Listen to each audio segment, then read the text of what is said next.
Welcome back to How to Be a Better DM, the official podcast of Monsters.rent. I'm Justin Lewis. And I'm Tanner Wayland. And we are here to help you tell better stories for yourself and your players as you dungeon master sessions of D&D, Dungeons & Dragons. We'd like to give you some quick announcements. We actually have one before the show, and then after the show, if you want to stick around, we have some more announcements then as well. But first, let's talk about this. Tired of being alone? Are you tired of not having any of your players understand you? Are you tired of never truly belonging? Well, you're in luck. All you need to do is join the Guild. The Guild is a unique and exclusive experience that is only open to Dungeon Masters. It is a full community focused on helping ease your DMing burdens. Want to meet other DMs? Join the Guild. Want to discuss your homebrew ideas with people who would appreciate it instead of just telling your cat? Join the Guild. Want to find a place where all your wildest dreams will come true? Join the Guild. Go to monsters.rent/guild and sign up today for free. Wait, that can't be right. Chuck, can you check this again? Is this supposed to be... What? Oh, they're serious? It's free? Oh, okay. All right. Yes, go to monsters.rent/guild and sign up today for free, even though they are crazy for giving this away for free. Common side effects may include burping, sneezing, laughing, breathing, hearing, listening, tasting, farting, critting, sarcasm, and in extreme cases, explosive diarrhea. Awesome. With that out of the way, we can get into today's show. You look around you. You see the circle of stones surrounding you. You see Judir watching you with his arms folded, surrounded by your closest friends and companions. You take a deep breath and walk forward. The winds whisper still. Runic symbols appear on the stones of the circle surrounding you. The voices of the ancients. You stand above the bowl with its red liquid. And the mountains remember their steps. You bend over and pick up the bowl. Their hearts beat still with the rhythm of our drums. You raise the bowl to your lips, and we dance to the rhythm of theirs. You drink the liquid. The storm carries the embrace of our elders, as through us their memory lives on. You open your eyes. You don't remember closing them. You also don't remember being so cold. You look around you. You are on the slope of a mountain. It's snowing. You see the mountain peak. You see the dancing lights of the northern sky surrounding the mountain. You hear a faint drumbeat and distant voices singing an ancient song. What would you like to do? Welcome back to the 26th episode of How to Be a Better DM. As always, I'm your host, Justin Lewis, and together you and I will learn how to craft ever better stories for yourself and your friends as you DM a session of D&D 5e. Before I get to today's show, let me make a few announcements. First of all, welcome to a brand spanking new year. I hope 2022 is everything you hope it will be for you and more. This year, you will have amazing adventures that you can't even fathom yet. I just know it. You'll have struggles and triumphs, and I am excited for you. Next, I'd like to invite you to join us on those adventures. And the best way to do that right now is to sign up for our monthly newsletter. You can do so using the link in the show notes. And when you sign up, you'll get access to behind-the-scenes content, special event links like the one-shot I will be hosting, more on that in a second, and even access to homebrew content that I make so you can test it out and give me feedback, and also use it in your campaign. As more and more people join the newsletter, we'll put more and more stuff into it. So go to the link here in the show notes and subscribe. Next, as I mentioned, I'm going to DM a one-shot online for a handful of people. If you're interested, make sure to sign up for the newsletter and then look for the link to sign up for the one-shot in the January issue of the newsletter. It's going to be a fun experience, and you'll even get to give me feedback and be my critic, because everyone loves that, right? I think that's all the announcements for now.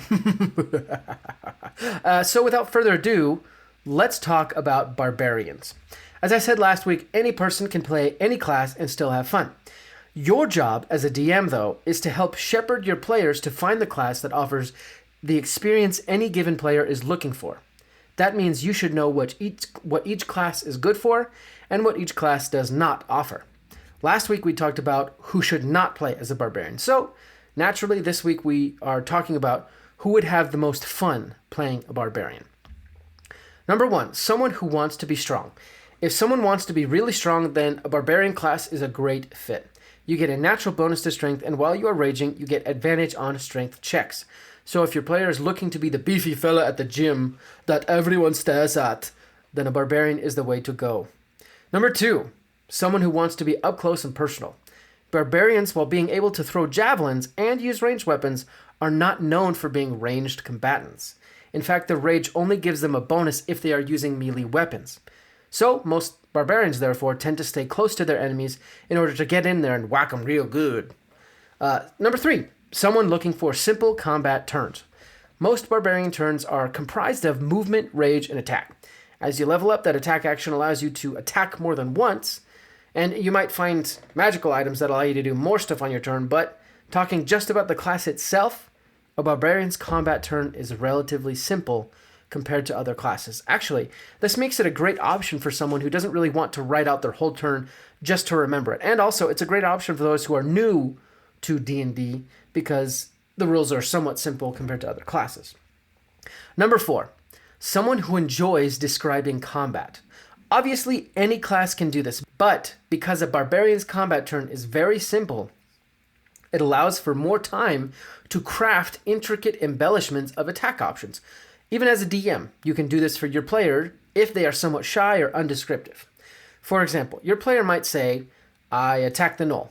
They then roll an 18, which is a hit, actually. You ask them to do roll damage, and they roll 7 points of damage.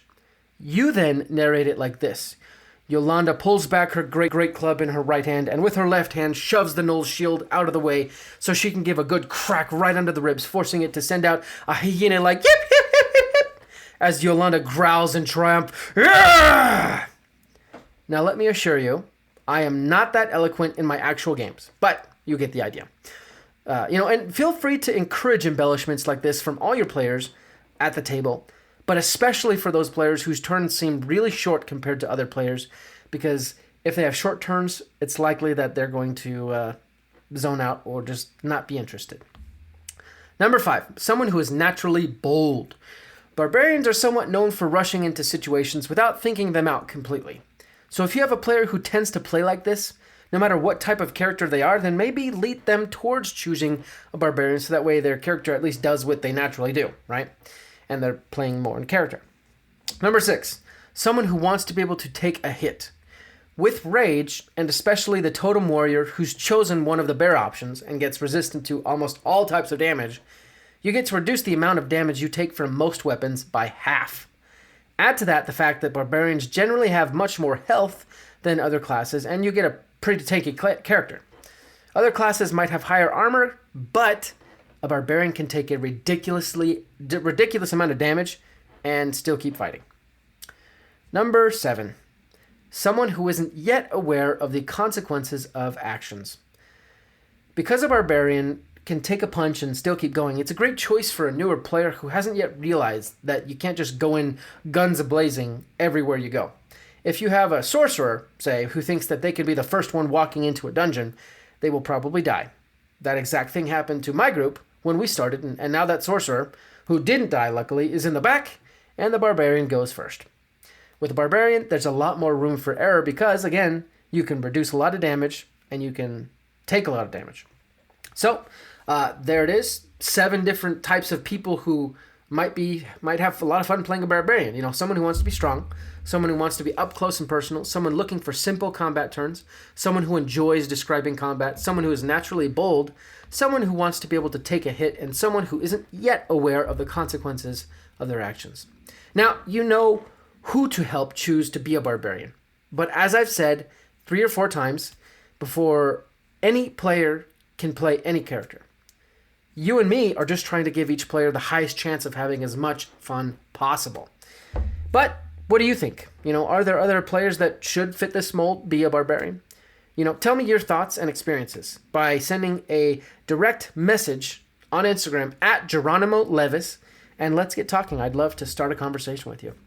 Thank you so much for listening to another episode of this great podcast. It's an amazing podcast, if I can say so myself. But seriously, if you have any other feedback, I'd love to hear it. Send me a direct message, or if you have any other topics you'd like to hear about, just let me know. And also, if you get a chance, please leave a rating and review wherever you listen to this, on Spotify, Apple Podcasts, or Google Podcasts. That would go incredibly far in helping other DMs find this resource and tell better stories. But we'll be back next week for another awesome episode talking about Session 0. And if you want to know more about that, come back and listen to the show. But until then, let's go ahead and roll initiative. Thank you for listening to today's show. We really appreciate your support and your patronage.